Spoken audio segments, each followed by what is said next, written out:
The game is too complex to isolate definite winning strategies. Just like in football, the result of a match depends on the skills of the individuals to deal with specific, unpredictable situations and to come out of these challenges as champions. Perhaps you remember a film made in 1982 called Tron. It featured a grid with light cycles, the aim of which was to lead opponents to crash into the walls.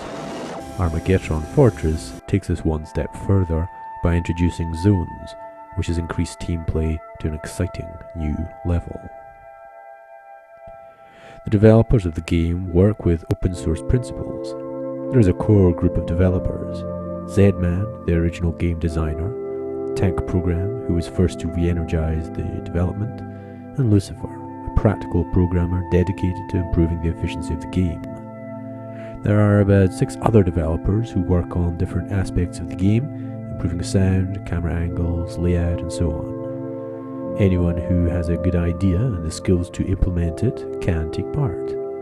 The channels of communication to the development team are open through forums, IRC chat, and a wiki.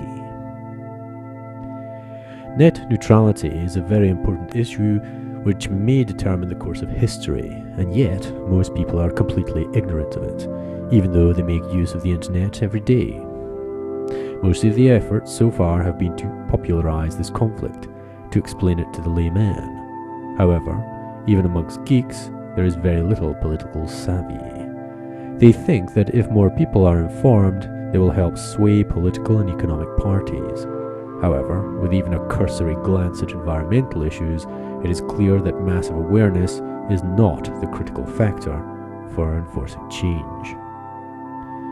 Here's what Steve Lisberger, the director of Tron, has to say about the matter. Now, what thematically is happening is that at the time, computer people, programmers, were very concerned that the IBMs were going to take over the world of computers and exclude people, that they were going to be, that the system was going to be tyrannical.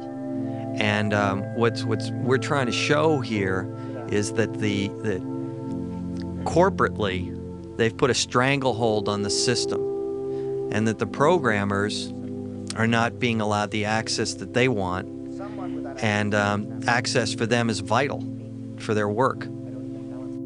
What would be more useful would be for geeks to manifest social power. After all, they are literally writing the script for society. Without their daily maintenance and research, the entire global economy would screech to a halt. Therein lies their power. However, geeks are characteristically individualistic, and the notion of collective power is something they shy away from. Hence, Armageddon Fortress, since it enables players to learn how to work together in teams, not because they are paid by someone, but because of the love of the game. Introducing the tronic progression, and geeks now have the capacity to learn how to manifest power through their network. Network power, or parallel processing, as any geek or even nerd knows, is more powerful than a centralized mainframe. This game represents a great environment for geeks to learn about the power they hold, and for nerd mentality to find its political voice. Without exception, every geek I have met is skeptical of politics and political structures, and is aware of the injustice in the world globally. They have the awareness and the computing skills to rewrite history. All they lack is the social know-how. Don't let media and politicians turn net neutrality into yet another political football.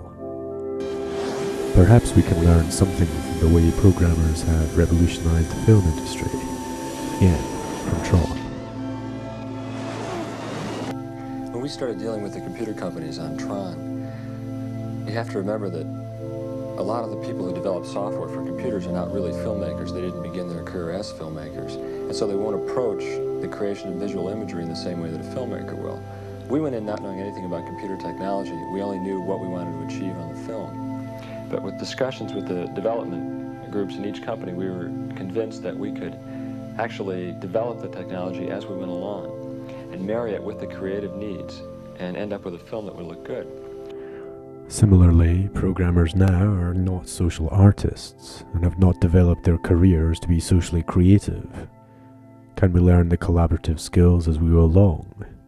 If we can learn to self-organize an open-source game with at least 1 million players, can this collective force be employed politically? And let's go beyond net neutrality. Let's materialize net power, and with it, let's write our future.